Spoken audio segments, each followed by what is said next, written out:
আসসালামু আলাইকুম, সবাই কেমন আছো? আশা করি ভালো আছো। সকাল সকাল স্নান করে রেডি হয়ে গেলাম মসজিদের দিকে, কারণ আজকে ছিল মসজিদে উদ্বোধন অনুষ্ঠান। তাই উদ্বোধন অনুষ্ঠানে এগিয়ে গেলাম, গিয়ে দেখি বিরিয়ানি অলরেডি রান্না হয়ে গেছে। তারপর মসজিদের মূল গেট দিয়ে প্রবেশ করলাম।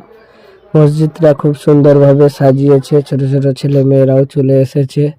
দেখতেই পাচ্ছ বেলুন দিয়ে খুব সুন্দর করে সাজিয়েছে, মাশাআল্লাহ। তারপর বাচ্চাদের সাথে একটু আড্ডা মারলাম। আড্ডা মারার পর আমাকে দায়িত্ব দেওয়া হলো প্রত্যেকটা মেহমানকে আতর লাগাতে।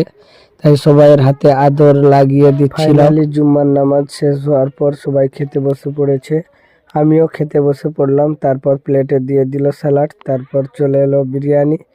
বিরিয়ানিটা খুব সুন্দর হয়েছে, সেই স্বাদ।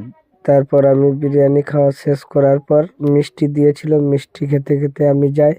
তোমরা এরকম মিনি ব্লগ দেখতে চ্যানেলটিকে সাবস্ক্রাইব করো। Tata, bye bye.